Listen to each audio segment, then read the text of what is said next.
अवधूत चिंतन श्री गुरुदेव दत्त। श्री गुरुदेव दत्त। श्री गुरुदेव दत्त। ओम शिव आदि शिव महाशिव सदाशिव शंकराय नमः।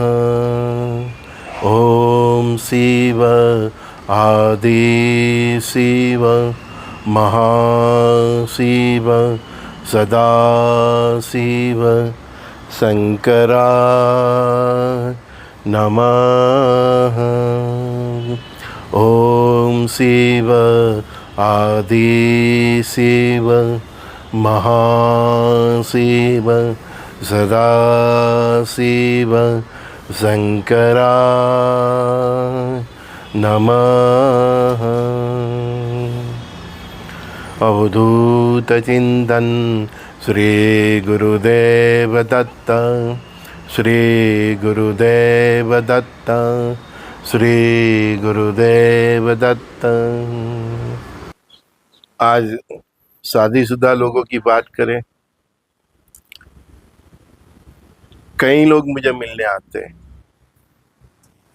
आज का ये सत्संग सुनना आप सभी के लिए बहुत इम्पोर्टेंट होने वाला है। पूरा सुनना। जितने भी लोग मिलने आते हैं उसकी एवरेज निकाले तो 100 में से 90 लोग, जब वो शादीशुदा लोग मुझे कुंडली दिखाते हैं तो मैंने मार्क किया है कि 100 में से 90 लोगों की कुंडली कभी मैच होती ही नहीं। ब्रह्मांड में हर सेकंड में जन्म लेने वाले बच्चों की भी सूक्ष्म लेवल पे कुंडलियाँ अलग होती है। उनका प्रारंभ अलग होता है, उनके कर्म अलग होते हैं। तो दाम्पत्य जीवन के लिए उसकी उसमें रही अड़चनों के लिए परेशानी से मुझे जब लोग मिलने आते हैं तो मैं जब भी एक एवरेज देता हूँ आपको कि मैं जब 100 कुंडली देखता हूँ तो कम से कम 90%, 100 में से 90 लोगों की हस्बैंड वाइफ की कुंडली मेल खाती ही नहीं। तब वफादारी से ही एक दूसरे के लिए जीना वही दाम्पत्य जीवन है और वही धर्म है। जब हम अग्नि की साक्षी से देवों के समक्ष जब 7 फेरा घूमते हैं तब हम कई प्रकार के प्रॉमिस हम अग्निदेव की साक्षी में देवों के देते हैं।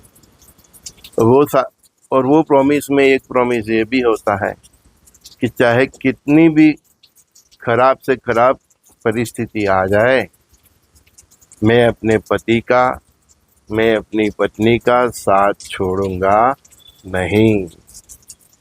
हम एक दूसरे को हेल्पफुल रहेंगे।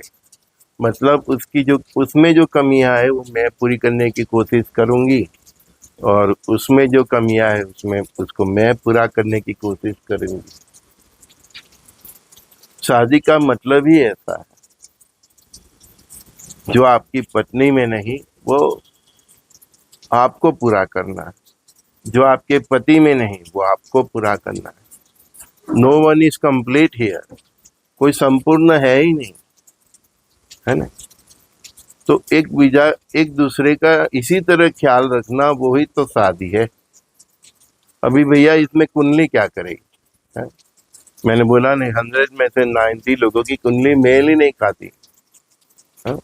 आप अपने स्वभाव पे कंट्रोल नहीं रखोगे, अपने लाइफ पार्टनर को रिस्पेक्ट नहीं दोगे, उसकी गलतियां आप निकालते रहोगे तो फिर कैसे चलेगा।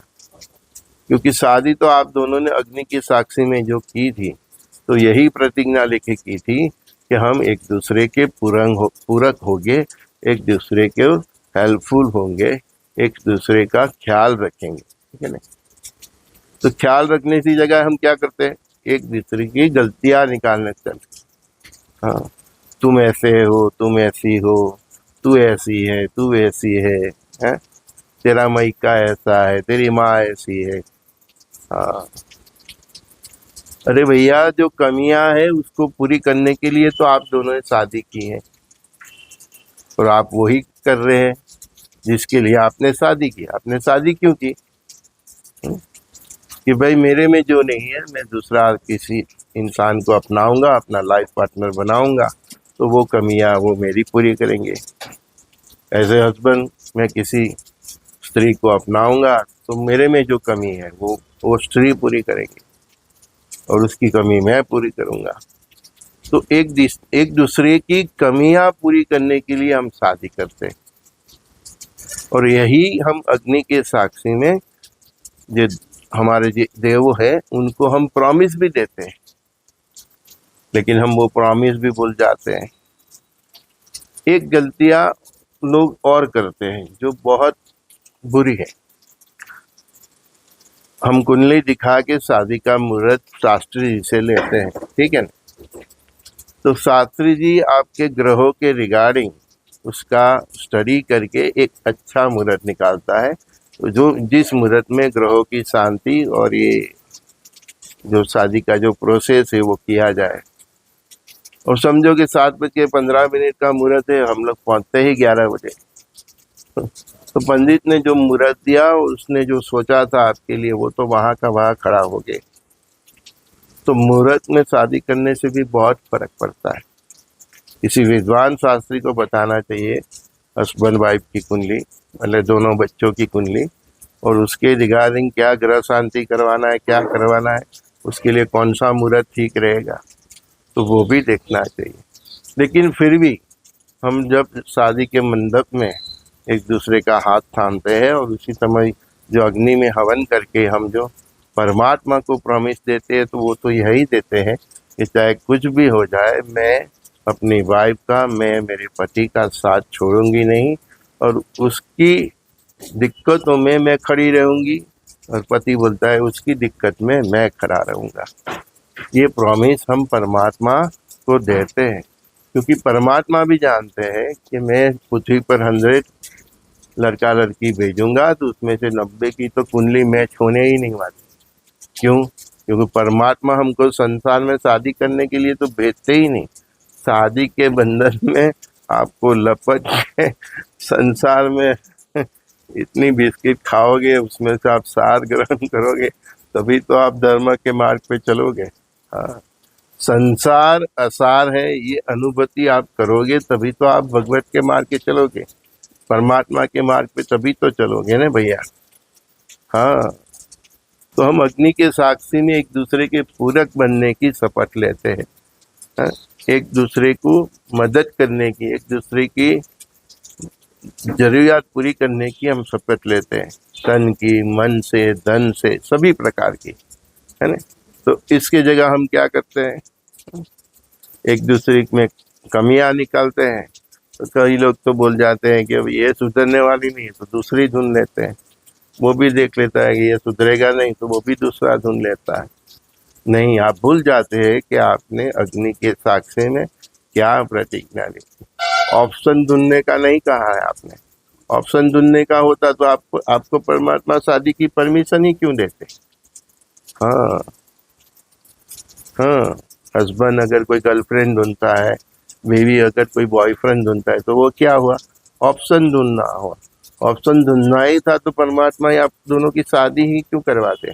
हमारी संस्कृति में शादी का सब मतलब ये प्रोसेस हो क्यों होता। ऑप्शन ढूंढने का काम तो वो परदेश का है, हाँ, अंग्रेजों का है, गोरी चामड़ी वाले का है, हमारा नहीं। हमारी संस्कृति में चाहे कुछ भी हो जाए, हाँ, हमारी संस्कृति बहुत हटके है भैया।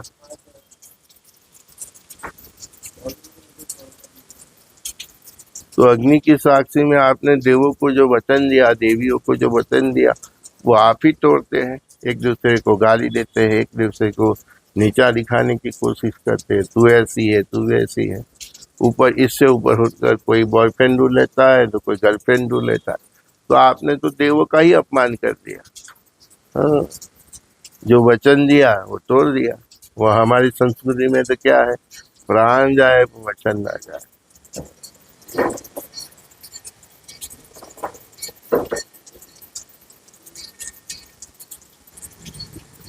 कई बार किसी की वाइफ हमको पर्सनल मिलने आती है, अकेली मिलने आती है और बताती है मेरी मेरा पति ऐसा है वैसा है, बहुत बुराई करते हैं, हम सुनते ही रहते हैं। फिर हम शांति से उनको एक ही प्रश्न करते हैं कि आपने कभी किसी शास्त्री जी को अपनी कुंडली बताई है? तो ये बहुत को बताई है। तो क्या बोला? ये शास्त्री जी वो सही नहीं बोलते हैं। मेरे को देखो सिस्टर, आपकी कुंडली में क्या है, अब देखो तो सही। आपकी कुंडली में दाम्पत्य सुख ही नहीं है, आपकी इस कुंडली में धन सुख नहीं है, आपकी कुंडली में संतान सुख नहीं है।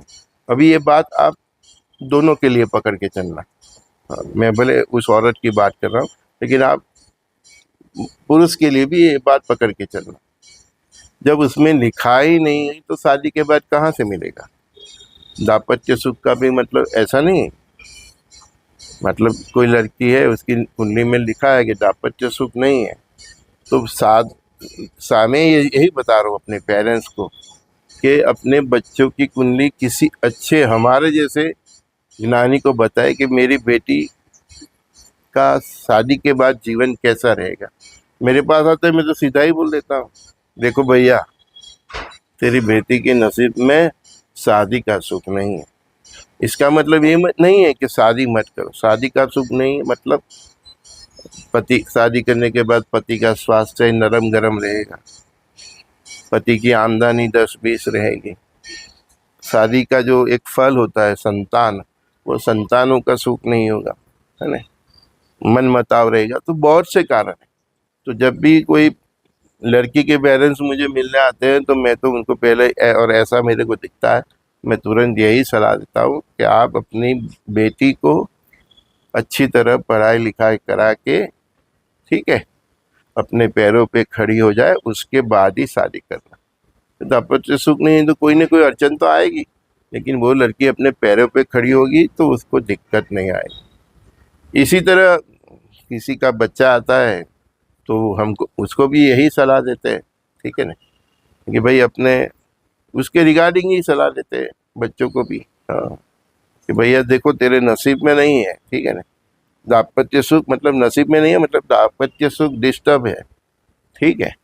तो डिस्टर्ब है तो जो भी है वो आपको मतलब आपका लाइफ पार्टनर है, आधा शरीर है, तो फिर उसको ऐसे समझ के फिर चलाना पड़ेगा। फिर तुम हर दिन मेरी वाइफ ऐसी है वैसी है, ये नहीं करती वो नहीं करती, हाँ मेरे ससुराल से मेरे को ये नहीं मिला वो नहीं मिला है, तो ये सब भैया झंझट करना है तो शादी ही मत करना। हाँ, तो दाम्पत्य सुख नहीं है तो कुछ ना कुछ तो अड़चन आएगी।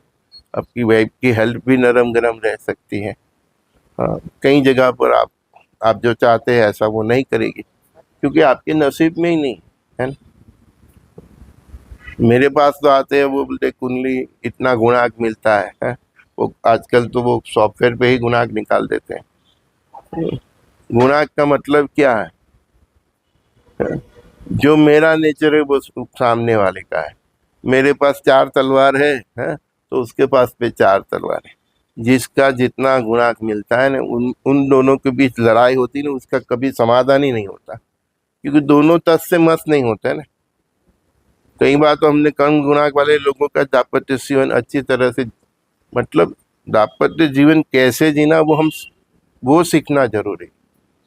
हाँ, आप लड़का लड़की पसंद करो तो मीटिंग कराओ, तो कई लोग केवल खानदान ही देखते हैं, एजुकेशन देखते हैं, पैसा ही देखते हैं, देखो। लेकिन जब लड़का लड़की साथ में बैठे तो क्या पूछना चाहिए?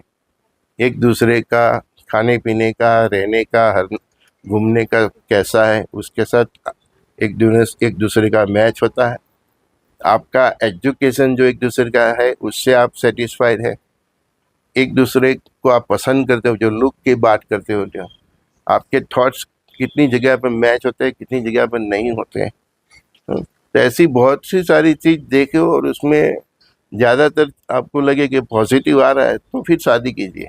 तो फिर कुंडली भी कुछ नहीं करेगी। हाँ, आपके थॉट्स नहीं मिलेंगे, आपका एजुकेशन नहीं मिलता, आप आपका लाइक्स उसको पसंद नहीं है, जो पैसे देख के बैठ गया, तो एक माइनस पॉइंट ये हो गया है ना। आपका स्वभाव मेल नहीं खाता है, आपकी हॉबीज मेल नहीं खाती है ना, आपकी रहने की, घूमने फिरने की, वो वो सब बातें मेल नहीं खाती, ठीक है ना।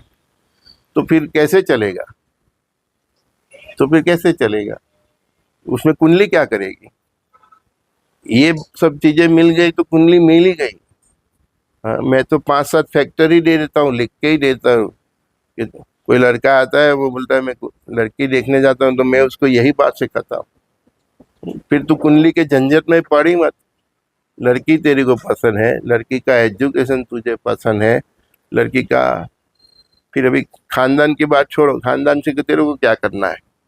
लड़की का तुमको दिखाव पसंद है, उसका एजुकेशन पसंद है, उसकी रहने की, करने की, घूमने की, खाने पीने की, वो सब आदतें तुम दोनों की मैच होती है, आप दोनों के थॉट्स में। तो फिर उसका बाप क्या करता है, उसकी माँ क्या करती है, उसका खानदान, इससे आपको क्या लेने देना? लड़की वाले को भी यही सोचना चाहिए।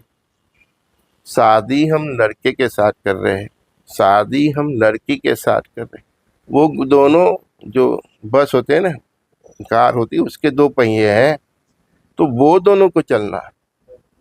परिवार को क्या करना है? परिवार को मैं यही सलाह देता हूँ, पेरेंट्स को जो भी होते हैं, कि आपको अपने बच्चे को सपोर्ट करना है। बहू आती है तो बहू को सपोर्ट करना है, वो एजुकेटेड है, जॉब करती है, तो उसको सपोर्ट करना है। हाँ, और एजुकेटेड नहीं है, घरेलू स्त्री है, तो उसको भी उसको सपोर्ट करना है। पेरेंट्स का काम सपोर्ट करना है, और बच्चों का काम पेरेंट्स को अच्छी तरह से देखना है। हाँ, ऐसा प्रेम भाव होना चाहिए। मैं सास हूँ, मैं कुछ नहीं करूँगी, मैं ससुर हूँ, ऐसा नहीं चलता। हाँ, हम अपने बच्चों को भी, हमको भी अपने बच्चों के साथ सेट होना पड़ेगा। हाँ, मेरा बच्चे बोलते हैं चलो पापा आज हम जाते हैं बाहर खाना, को चलो। मैं तो कुछ नहीं, बाहर का पानी भी नहीं बोलता, लेकिन बच्चे बोलते तो चल जाता हूँ। बोले पापा ये अच्छी है, ये अच्छा है खाना, अच्छा। हाँ, मूवी देखने को बोले तो भी चला जाऊंगा। अच्छा अच्छे पिक्चर है पापा, चलो ओके आता हूँ। आँख तो मेरी है, देखना नहीं देखना मेरा काम है। लेकिन बच्चों के साथ चला जा रहा हूँ, उनको लगता है पापा आए मेरे साथ। जड़ता नहीं होनी चाहिए, जड़ता से संसार बिगड़ता है।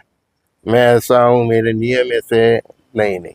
अपने परिवार पे आपका जो जीवन है वो आप पर्सनल रखिए, लेकिन जब परिवार के साथ हो तो सब कॉमन तरीके से जीना चाहिए, है ना? सबको पसंद हो, एक दूसरे की पसंद ख्याल रख के जीना चाहिए। आपका जो स्पिरिचुअल लाइफ है, जो पर्सनल लाइफ, वो आपके आपके तक ही सीमित रखो, है। वो परिवार पे मत ठोको, ऐसे। प्रातःकाल के सत्संग में संजय दस्ती का सभी दोस्तों को प्रणाम। श्री गुरुदेव दत्त।